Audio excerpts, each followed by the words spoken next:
Alrighty, well, let's kick this off. Hello, welcome everyone. This is the info session for the Enduring Culture Initiative. This is a program hosted by the Municipal Art Society, and today I'm going to walk you through the application process. We're going to share a bit more about what this program is about. This is a webinar, so we will be able to share a recording of this video afterwards on MASA's YouTube, and we'll also send a link to anybody that RSVP'd. We have over 100 folks, I think, that RSVP today, so hopefully everyone can make it. And just a little bit of housekeeping. Please keep your cameras off and please stay muted. There's a Q&A function at the bottom of your Zoom. We'll be using that at the end of this session for Q&A. So you can put your questions in there. And anything that we're not able to get to, we will take a close look at those questions and follow up over email. Try to make sure that everyone gets an answer that they need.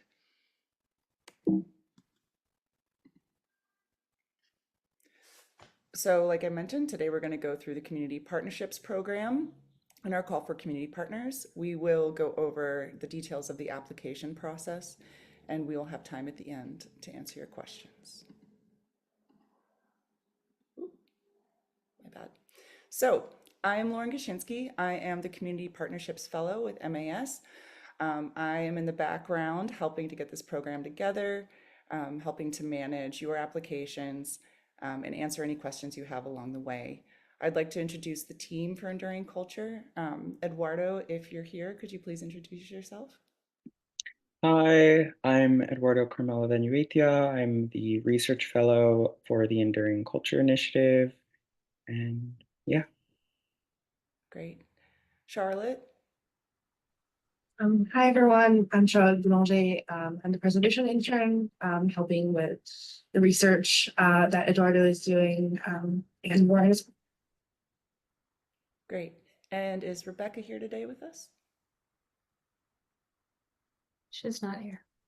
Okay, great. Carrie, would you mind just saying a little bit about Rebecca's role? Sure. Rebecca Mackless is sort of overseeing the Enduring Culture Initiative, bringing together our research and our advocacy efforts. Super. And could you reintroduce yourself? Yep. And my name is Carrie Butler. I am the interim president of MAS and I've been there for 2 years. Welcome, everyone. Fantastic. So Carrie, could you get folks up to speed with what MAS does, if anyone is not familiar? Yes. So the Municipal Art Society was founded in 1893 with the purpose of creating a more livable city and enhancing the lives of New Yorkers through the municipal arts, which are architecture, art, landscape, architecture, planning, preservation, and also to improve and protect the built environment. So MAS, we've probably most well known for saving Grand Central Terminal, but we have had many, many, many other amazing projects over the years. We have been instrumental in the creation of the City Planning Commission, the Landmarks Preservation Commission, and also have had many nonprofit organizations form out of alliances and initiatives that we've had at MAS. So Waterfront Alliance and Historic Districts Council are two examples of that. And next slide. Okay. The Enduring Culture Initiative has been going on for a few years, started simmering after the pandemic when the city was really in a crisis of, how we kind of really ensure that the culture and the things that make our neighborhoods unique will continue to thrive. And now, we're in kind of another crisis of funding, federal funding. So I feel like we're just kind of continuing to work toward that. There's sort of a broader idea that, we're creating a new vision for what preservation means and having a more equitable, inclusive, and multivocal thought, sort of framework for how we think about preservation in the city and how it supports cultural activities and places and really centers people and acknowledges the layered histories of our neighborhoods. We do, know that the city continues to grow and change. We have a lot of rezonings happening right now, and we definitely need the housing. And we want to make sure that, while the city is changing, that the places that make our neighborhoods unique continue to be able to stay and thrive in place. We have some, next slide. We have some sort of high-level goals about, again, as I said, like laying the groundwork for an expanded field of preservation, supporting community-based organizations and groups like yours. MAS is a citywide advocacy organization, so we don't have boots on the ground, and we, think that this community partnership program will help us learn from you and other organizations so that citywide advocacy efforts are informed at that level. We want to elevate sites of underrepresented histories and advocate for the legislation, policies, and programs to help preserve sites. And we're really interested in how we kind of can think about preservation and and co-benefits. So ensuring that places can thrive and grow and also contribute to housing and climate goals. Thank you. Fantastic. Thanks, Carrie. So high level, as Carrie mentioned, this is a multi-year project. And we wanted to give you some insight into where community partnerships fit into this process. For the last year, we have been working with Eduardo and Charlotte, Rebecca, and a number of focus groups and all sorts of subject matter experts, both in and outside of New York, kind of getting a lay of the land, understanding a lot of the needs that are popping up and the challenges. And in 2025, this is when we want to launch our community partnerships where we can support and also learn from you. As part of that, our team in the background is drafting policy proposals, advocacy campaigns, and moving our way towards a publication and a policy reform agenda. And here's some things that we've heard so far. We know that preservation means different things, but it really indicates what we value.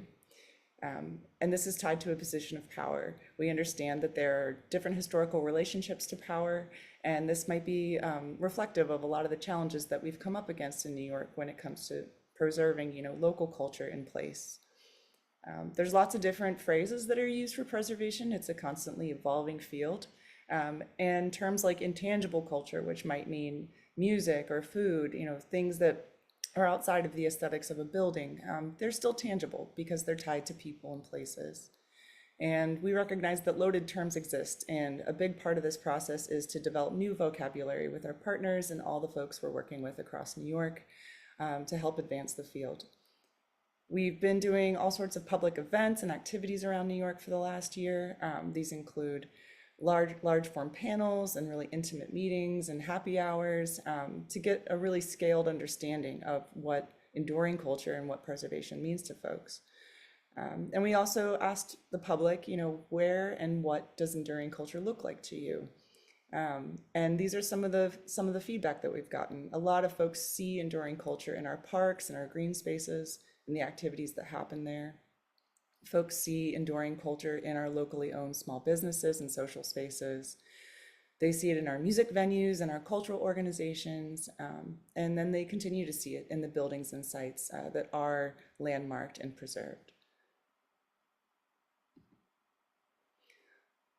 So for the application, which I know you're all here for, we want to just go over some of the details in terms of the eligibility. So we want to make sure that anyone applying, that you're based in the 5 boroughs. You can be a 501c3 community-based nonprofit, but this grant is also open to groups without nonprofit status. We just want you to note that if you don't have nonprofit status, you will be responsible for paying those eligible taxes. We want to work with folks that have been active for 4 or more years. We know a lot of projects and programs came out of COVID times. So, we want to make sure that we're capturing sort of a wide range of efforts here in New York, and that you have a demonstrated commitment to community-driven solutions. We are looking to work with folks that run projects that support underserved communities, practices, or places in New York, and that you're able to identify a pressing need or challenge that you're facing right now. And we want to work with folks that have an interest in preservation, urban planning, and policy. So we'd like to work with you to identify how culture shows up in place, and what are some needs that are affecting your community or the sites that you care for. In terms of the types of organizations or groups, this is a wide capture.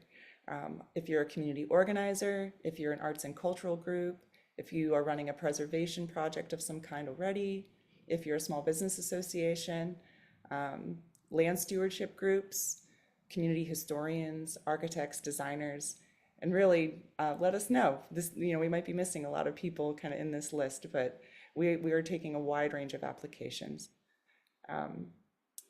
We want to support activities that are going to be active between 2025 and 2026. This grant is not for past projects. So we want to help you build on an active community engaged project or initiative that you have going. Activities that this grant supports includes forums, panel discussions, workshops, or focus groups. You might be doing tours or cultural activations of sites or neighborhoods. You might be doing some research, like your own mapping or archiving or design projects. This can also support your own advocacy and outreach. So if you need extra support doing community surveys or data collection or your own advocacy and awareness campaigns, the Enduring Culture Initiative grant supports all of these things.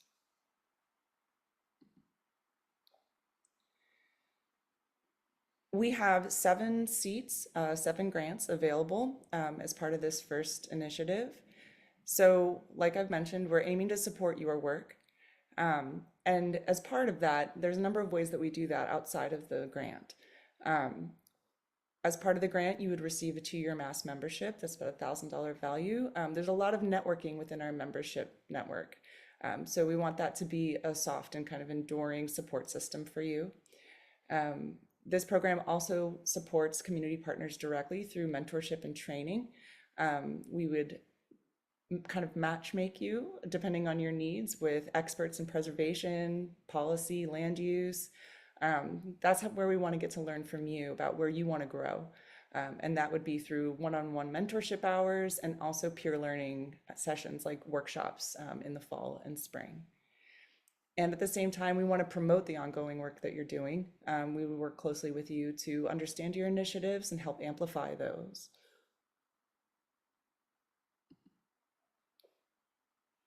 So the application process, hopefully you'll have already been to our website. If you haven't, it's at the bottom here. It's mas.org/enduring-culture. And all of this information is on our website. Right now, hopefully you're preparing your materials. At mas.org/enduring-culture, you will be able to find all of this information that I'm sharing today. So just go there and you'll be able to click through and find the exact same stuff. Most importantly, you see at the top here, access instructions and budget template. We want you to download those. That'll give you a little deep dive on how to fill out the application. And this budget template is a PDF. You need to upload your budget template with your application. So make sure to download those, fill out the budget template, and upload that with your materials. The application itself is right here. You'll see it in a big yellow button. That is a type form application, so you can prepare all your materials beforehand and then upload them and put your text in when you apply. Our deadline is May 18th at 11:59 p.m. Please try to get your application in sooner than that. We don't want everyone overriding the system. If you do have questions or any issues with your application, please email us before May 15th at enduringculture@mas.org. We are going to be doing a community-informed grant-making process. We have practitioners and experts from all over New York that will be reviewing these applications, and there is an application review period between May and June. We will let all applicants know the status of your application in early June, and we hope to announce our community partners and do an orientation with you in late June, early July. And we would like to just remind you that incomplete applications will be ineligible. So check note for yourself, fill out that budget template as a PDF and save it. Make sure to upload it and make sure to look at all the application fields and ensure that they're filled out.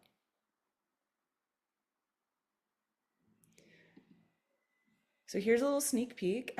Sorry that this can't be larger, but you'll find this on our website. A sample application is available for you. We need all your basic information, your primary contact information.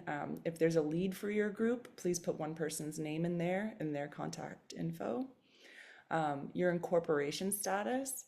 If you don't know what it is, there's options for you in there, but we'd like to know if you're a nonprofit or if you're an LLC or a B Corp. All those things are really helpful for us to understand how you do your work. We'd like to know a past project example. And for your current project proposal, we'd like to know, what kinds of activities or initiatives this is directly supporting for the upcoming year. What is a specific issue you want to address? What is that critical need? What types of activities you're going to organize? And the key names of your team and your staff members. We'd like to understand your impact, what your goals are here. If you're going deeper, if you're working with a community that's very tight around a certain neighborhood, or if you're going large, if your project spans all 5 boroughs, that project impact is also helpful for us to understand. And if you are an educational organization or an advocacy organization, we'd like to know if you're creating any educational or advocacy materials as part of this grant. For your project timeline, the Enduring Culture Initiative's community partnerships run for a little bit over an entire year. Since this is supporting your ongoing activities, we know that you might already have some things in the works. So please let us know if your activities are falling in 2025, 2026, or if they're going to be spanning the entire time. And project mentorship, this is where we'd love to learn how we can help you. So what kinds of learnings would your organization or team benefit from? This can include specific technical skills. Networking might be really helpful for you. There's options there for you to write in what would strengthen your work. And for your project budget, if you look on the right side of the screen here, there is a template provided. Please fill that out. And it's pretty simple. It's pretty straightforward. We'd like to understand how you're going to use this financial support. So, what kind of programming you're doing, operations, the hard things you might need in terms of rental, production, staff hours. If you're using this for any marketing, and any other expenses that you think, are essential as part of your project. If you are not a 501c3, we do recommend that you do your due diligence on, how much you will owe in taxes. So please hold that within your contingency. We don't want you dipping into other funds. We want this to be inclusive and supportive for you. And if you are a 501c3 or you have support coming from other grant lines, that's okay too, but we need you to share that information. So if you'll see here on the top right, if this grant enhances, a currently funded program, that's okay. Just let us know what other support is coming in.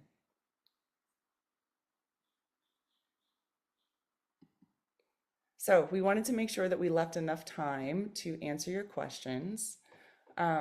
Tina, who is our pilot in the background there. Tina, are there any questions in the Q&A right now that we can help answer? Yes. Hi, everyone. Thank you for your questions. Alicia asked, can you provide some examples of initiatives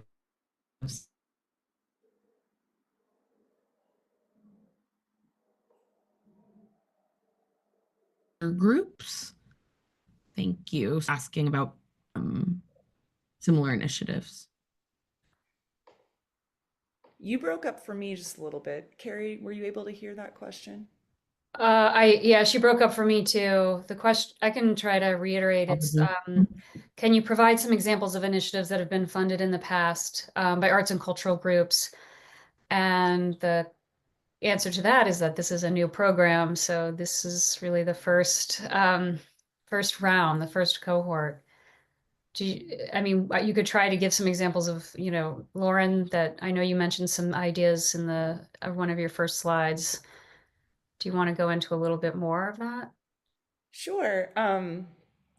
So if I could understand the question, since I only heard part of it, what are examples of arts and culture initiatives that might be relevant? That might be funded by the grant.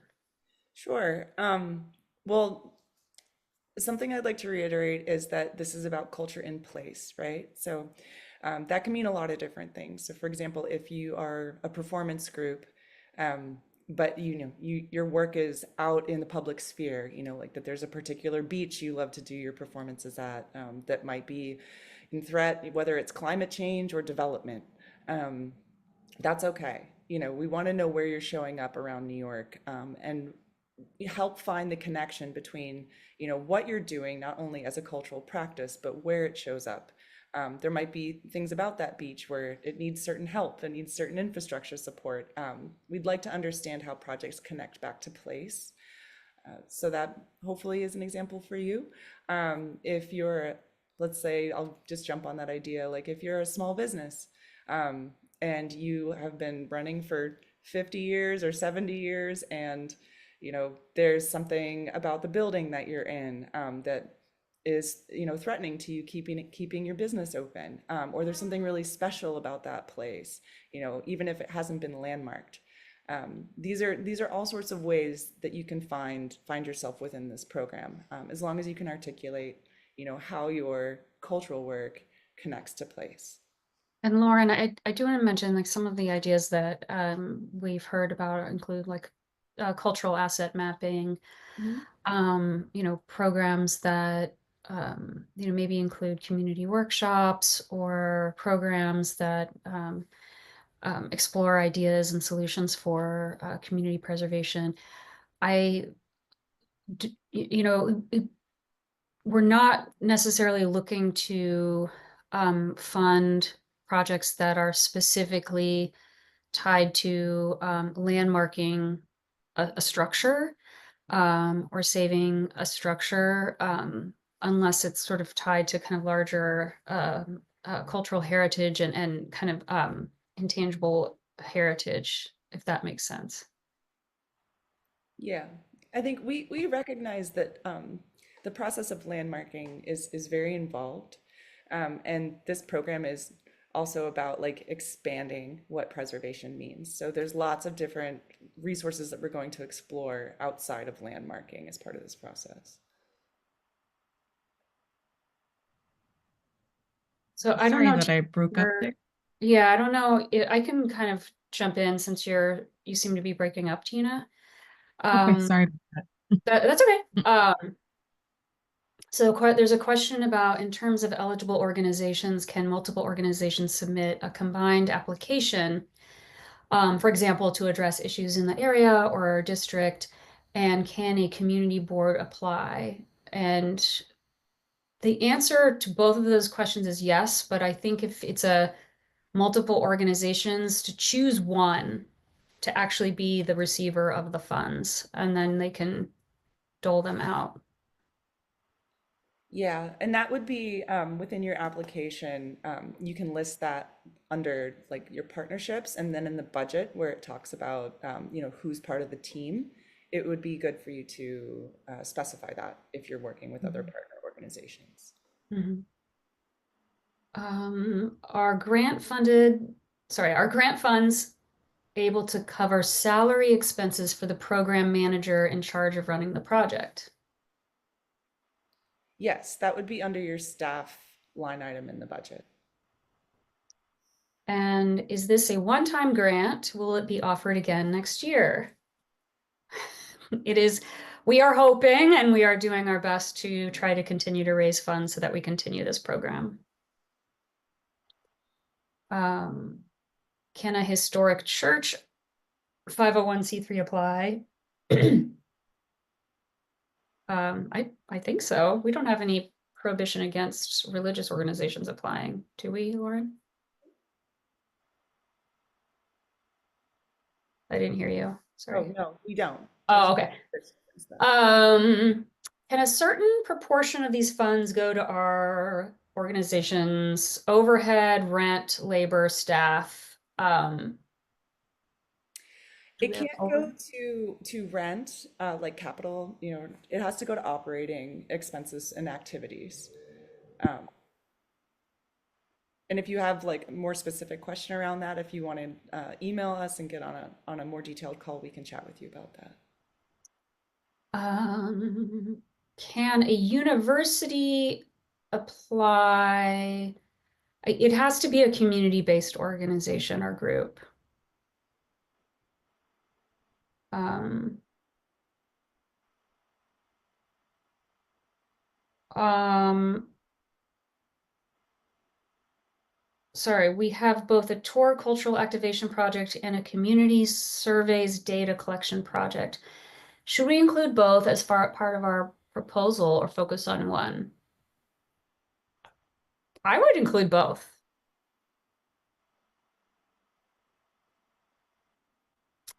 And hopefully the application process is you know is easy, and when we're trying to arrange it so it wasn't too onerous.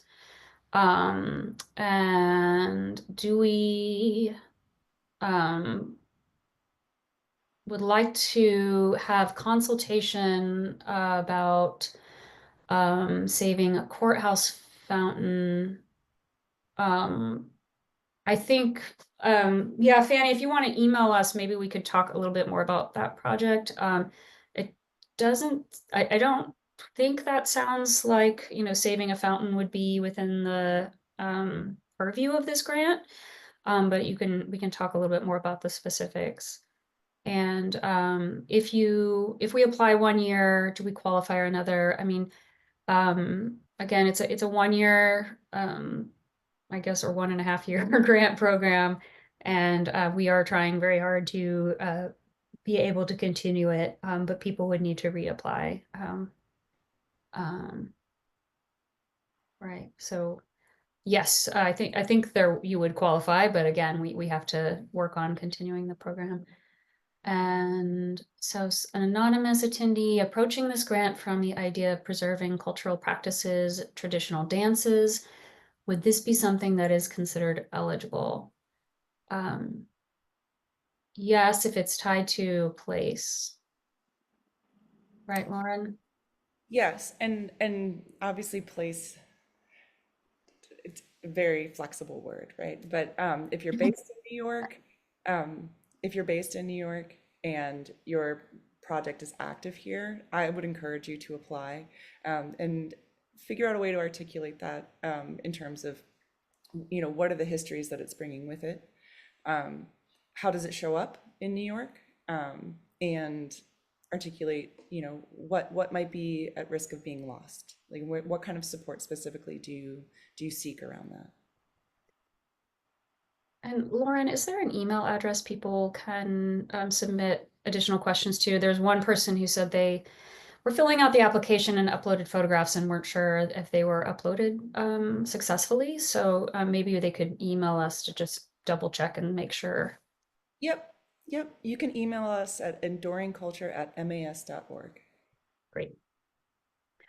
And then, yes, the recording will be available. We will put it on the MAS YouTube site, and we'll send out an email to everyone who RSVP'd with that link so that you can watch it. And can one organization submit multiple applications for different projects? I don't see why not. I don't think that's fine. Yeah, but you know, don't flood the system. Like, that might not work in anyone's favor. Yeah. I would say, hopefully this is a helpful guide. You know, we're trying not to be prescriptive here, so we're not trying to be evasive or confusing about, you know, like what is exactly enduring culture in place. This is like equally a research project for us as well. But you know, I would encourage you to focus your application down. And there's a question about fiscal sponsorship. So should fiscally sponsored organizations be listed? How would would that handle the tax issue? If you have a fiscal sponsor, they can apply on your behalf. So that would mean that that's going to a nonprofit, and so the tax issue wouldn't be an issue. If you do have a fiscal sponsor and they are applying on your behalf, they need to be very clear about that. That has to show up in the budget as well. Mhm.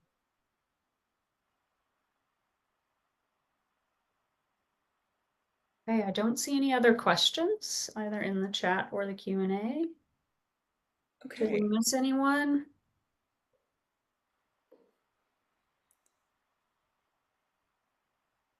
Just giving you one more look at this template, just in case we went too fast earlier. So for example, if you are applying through a fiscal sponsor and they're applying for you, you're going to need to hold the percentage for that fiscal sponsor as well. So you can show all of that, within the contingency. If you have staffing costs, that would show up under operations. So questions like that, that's where it would go. And someone is asking what if their budget is donations? I think that's the question. Oh, for your matching funds? Maybe. So if you, Yes. Okay, yeah.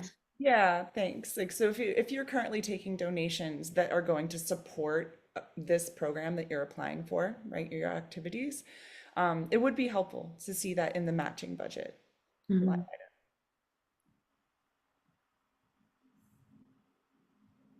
And could this grant be applied to organizing to expand a community land trust, preserving affordable housing and cultural community space?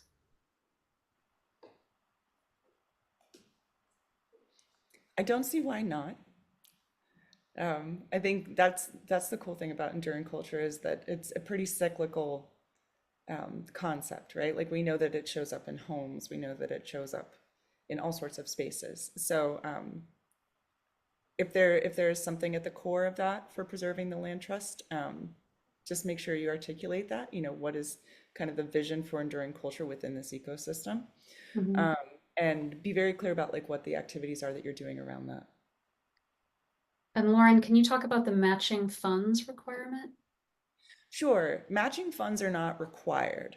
It's just that if you have funds, so for example, if the program that you're doing over the next year, you've already received a grant for that, or you have donations and you're going to be using it for your ECI project. We just want to see what that is. So make sure to share that in there, but matching funds are not required. And can you talk a little bit about our definition of culture? It's a great one. Yeah, it is. Because everyone's going to have a different answer. I can tell you, maybe we could all talk about how we see this, but the way I see culture is how your identity is expressing itself through different forms, right? And that can be like food or music or the visual arts.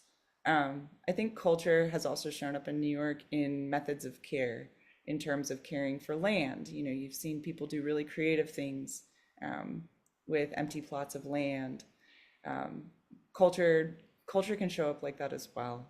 So I think it's through a creative act in caring for place and or expressing the values of a community. That's personally my definition, but that I don't want to be prescriptive on that. Carrie, I don't know if there's anything you want to add to that. Sure. We were thinking about it from sort of a cultural heritage definition too, and how, both tangible and intangible like elements of, right, your sort of identity and your values and traditions, customs, oral histories get kind of passed down. And, it can be physical artifacts like buildings and monuments too. So that could be artwork, historic sites. We're thinking, when you're thinking about cultural activities in neighborhoods, could be a festival that happens every year, could be dance performances. It could be, a market where, people are selling goods or, excuse me, um, or food. So I think that it's, really about, yeah, I think I would agree with the human expression and creativity. And, what are the things in your neighborhood that, might be at risk, for example, if your community's changing and growing, and how can you ensure that they are preserved? Again, with, landmarking a building is one thing, it's one tool that we have, but we're trying to think a little bit beyond that tool.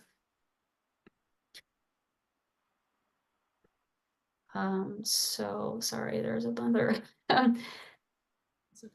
Can this be used to support community organizing efforts about the city of Yes?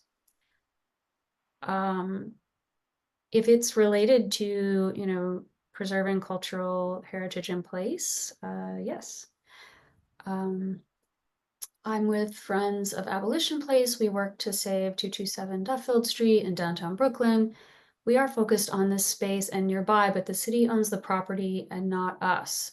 But I think we're good candidates for the grant, even if we don't control the property. I think it depends on what the project is. For example, if you were to be, and I don't mean to like give like, please don't take this as like an idea, but for you to just, that I'm telling you what to do. But for example, if there were a workshop or some kind of event where you were bringing community members together to like vision a future for a site, right? Like something like that could be eligible, um, even if it's, something that you're going to use to try to advocate for an idea, even if if to sort of push someone else to do something with their property, if that makes sense.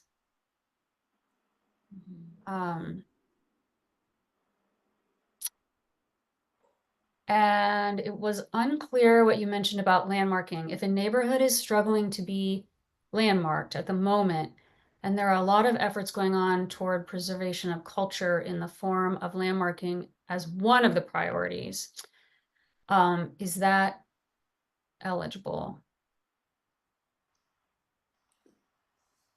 I guess I'm wondering, do you mean, are you, I think it would depend. I think that, I wouldn't submit a proposal to pay a consultant to write a request for evaluation, for example. That's not a project that would be, I'm not saying it's not eligible. I don't think it would be particularly of interest to the committee. But if it was sort of tied to a larger campaign about cultural heritage in the community, I think that, that could be a project worth submitting. Can this funding be used for another phase of our placemaking project? Yes. If you have an existing project, I mean, we actually are encouraging people to use this grant as a way to enhance a current project. I mean, it's $10,000. It's honestly, it's not nothing, but it's not a lot. So if you have an existing project that you're doing and you just want to do in a new phase or enhance that project, I think that is definitely a good idea. Oral history projects are, yes, that's eligible.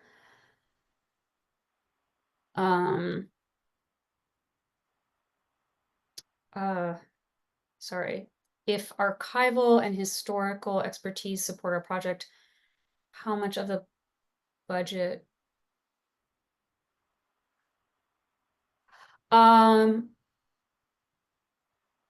think some of these questions you might want to email us because they're like without having full context, sometimes it's hard to answer.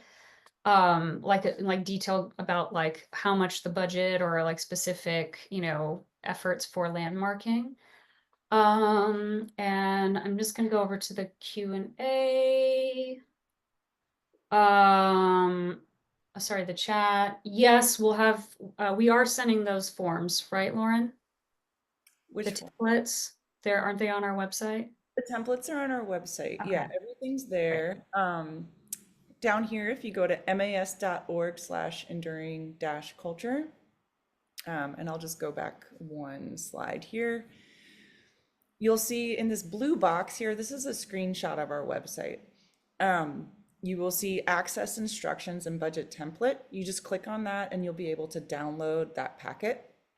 And the application link is where you will actually submit your final application. There's a question about working with undocumented people and work that requires a degree of opacity, so in how they report and represent participants publicly, and is there room for flexible and anonymized reporting practices that prioritize care and consent over visibility? Yes, Yes. yes. And our project is about a place that no longer exists, but is an example of the work we are doing to preserve the kind of culture throughout the city and will involve people from that community and preserving archival material. Is that eligible? I would say yes. Mm-hmm. Because just because the place doesn't, it's not, formally, doesn't formally exist right now, that doesn't mean that there's not a way within the built environment to acknowledge that or to understand, maybe how that no longer place has actually affected the neighborhood or the community, that it had been supporting while it was active. So I would say definitely yes. Mm-hmm.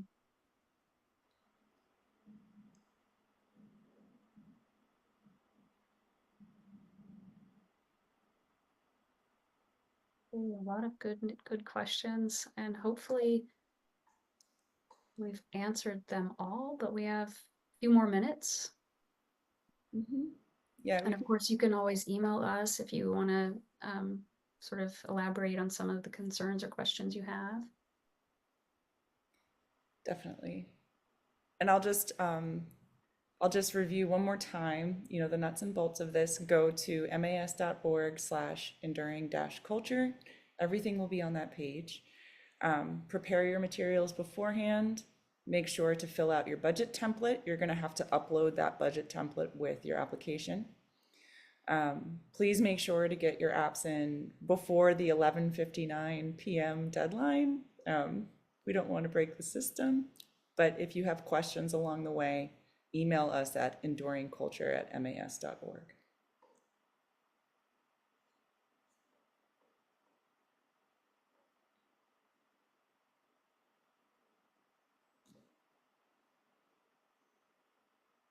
All right. I think we're good. Thank you all for attending. We really appreciate it. Hopefully you'll have a really good Friday, despite it being kind of cloudy.